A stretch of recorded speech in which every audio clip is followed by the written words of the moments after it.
Kijk, dit schaap, het wol van dit schaap, is de basis van een heel groot kunstwerk. La Guernica Ecologica van Claudie Jongstra over het verliezen van de kleuren in het plantenrijk. We zijn nu in Huns, Friesland, op bezoek. Nou ja, dat kunstwerk kan een gesprek zijn wat je uitnodigt tot debat, acties. Dus niet alleen maar praten, maar ook dingen doen. Dus ik ben erg van het doen. Mensen experimenteerden eeuwenlang met planten. Schorsen, schillen, wortels. En je kan eigenlijk alles gebruiken. Het loof van een wortel krijg je ook een kleur uit. De pluimen van het riet krijg je ook kleuren uit. Je ziet daar de wede, dat is de Europese blauwverver. Het blad is groen en de kleur is blauw die eruit getoverd wordt. We komen hier jouw atelier binnen. Is dit atelier werkplaats? Dit is de loods en die is net klaar. De schaap is geschoren, de wol wordt of meteen hier verwerkt tot draad, of wordt in de ververij gekleurd. Dus je kan 2 sporen, of spinnen of kleuren. Ik duik even met mijn hand in een wolbak.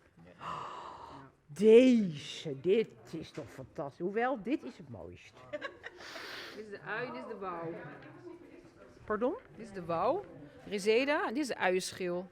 Is uienschil zo mooi, dat hele mooie gouden. Ja, dat is goud. Ja. Nu we hier staan, met al die kleuren om ons heen, ben ik natuurlijk ook naar jou toegekomen voor jouw laatste grote kunstwerk, Guernica Ecologica. Staat hier ook op de schorten van de dames. Guernica de la Ecologia. Oh, Guernica. Nou, spreek het nog 1 keer uit.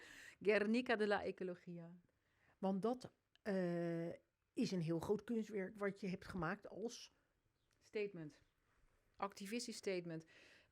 Het werk gaat reizen, gaat dus naar Museum Kranenburg. Vanaf 22 april is daar een aantal maanden en dan krijgt het de volgende bestemming.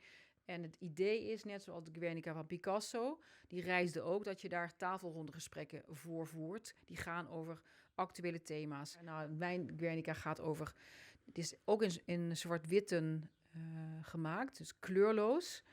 Die gaat eigenlijk over het kleurloze landschap, dus het ecologische vraagstuk. Daar maak ik me ernstig zorgen over.